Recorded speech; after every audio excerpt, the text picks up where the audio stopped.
With the Crucible and what is top up of revives and a potential bug with the Rebirth Crucible event, it is a good time to go and pick up the Potions and Revive bundle.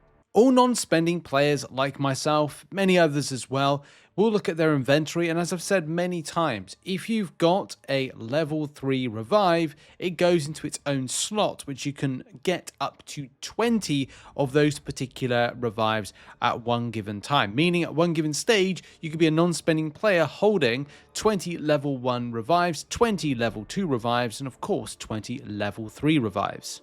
There is additional level 3 revives you can get in the Radiant store, and I guess it's a debatable base subject amongst the community whether you invest your Radiance in this. I mean, for full context, I could buy 10 right now, but it does cost me 13,000 Radiance, and with Magic coming out next year, purchasing pieces or whatever it is they do, Kabam, with champion acquisition for that particular champion via Radiance, it could cost me a lot more than the 279,000 Radiance I've got at the moment. It could cost like 1 million Radiance, which I just do not have. And as well, entertaining this, well, that's again down to personal preference. Although, at least it's an option to say where you could get more, you could get the deal that we're going to be going over in this video, but also grab some more level 3 revives. Now, most of my content is very much focused on the non-spending elements of the community as opposed to spending because, well, I'm non-spending and I can't really,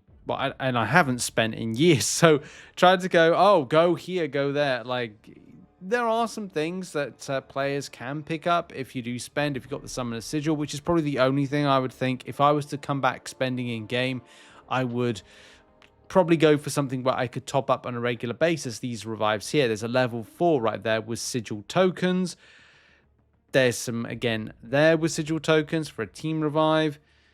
And then there's one there for a level 2, which does have a rotation of X amount of days, 3 days, I think it's a 7-day base rotation on this. So there's options there to go and pick up, but it's the deal and non-spending approach that's important. Recently, we covered on the channel a 350 unit based potion deal. This has been and it has gone. For context, you can see that is actually on screen right now. Oh, hello everybody, I'm on screen for this one. I didn't actually think I was going to do an on screen thing for this, but screw it. Hey, it's me. Yes, you can see there the potion deal was for 8 level 5 potions, 5 level 6 potions, 5 level 3 revives, and 3 level 4 revives. Of course, with the game and how it kind of progresses on, you'll need more stonkingly high revives to get higher hit pools to, of course, benefit from revive to potion ratio if you use a level 2 revive, for example, on a champion as a higher hit pool. And guess what? You're probably not going to get a large amount of health back, and largely you'll feel using level 5 or level 6 health potions is the current and kind of moving direction of this. But let's just say you can do stuff with level 1, level 2, and level 3 revives. But of course, the value of it was that there was, for 350 units, there was 805 units of total value, meaning you get like a saving at about, what, 400 and something based for that one. The deal that we're talking about at the moment, of course, is a potion deal at 250 units, which you can purchase 4 times.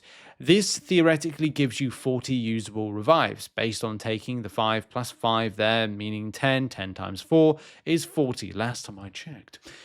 There is 585 units of value based on what is surmised here. Of course, different progressions, the value does shift, but it's overall 250 units per time to purchase for the 40 usable revives, as said.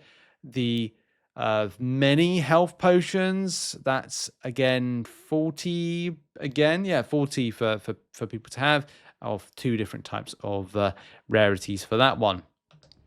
The potion deals have changed over recent months and year because it used to be that you get less level 5 health potions, and I think the deal will probably shift and change as new progressions come in and the pointer to champions with higher hit pools getting the kind of better revives and health potions overall. There are other deals, by the way. I don't ever think that you should turn up your nose at the incursion-based one Always handy to pack some of these in your inventory for the incursions, saga incursions that regularly come. Unfortunately, with the lack of buffing or constant buffing of rewards to incursions, saga incursions is the only time I think players are actually interested in incursions, but it's a shame. I love the mode, but I do think that it doesn't hold up on the test of time on it, based on time allocation and MCOC being very, very grindy nowadays. However, the option to pick this up is there, but I'm sure people would largely say 350 units. Why do I want to invest it here? I mean, that's a good point and a relevant discussion point, and this is why I think people will opt for, I think top end alliances may go, if they do invest units into their progression and alliance walls, top end master. Maybe you do, maybe you don't grab the alliance oh no, the alliance quest side of things. No, not that. If there's an alliance wars one that ever pops up, I'm sure players will invest in that. The AQ one, again, not sure. Maybe top end AQ alliances do, maybe they don't with that one, but largely this one here, the Potion Revive bundle, after doing the likes of the Crucible, which, by the way, is still unsure whilst I'm recording this video. I'm sure Kaban will clarify it. The investment of revives, using a revive to then get points, it's hard to know if that actually is working at the moment. Kabam said on their information for this announcement that it would be revives. If you use revives, you get Crucible Rebirth points, which is a mitigated kind of disaster point, if anything.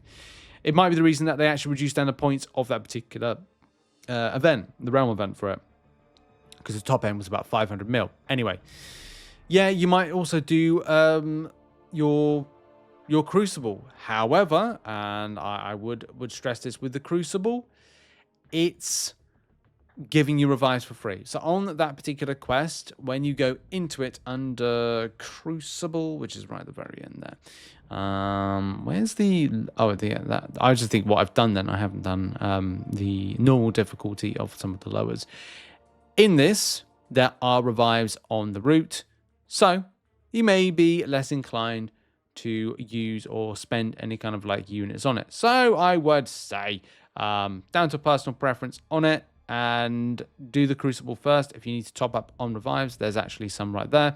If you do need to top up on revives, then at least you're then restocking back your cash coffers inventory on that. But anyway, that's been the video. That's why I recommend the Revive and Potion bundle to play, especially if you're non-spending. I do think there's going to be some more spicier content coming soon, but at least if you're reinvesting back into it and looking for a cheap alternative to recouping back inventory loss, then at least you can go that way. Thank you very much for watching and supporting the content. I'll see you all soon. Bye-bye.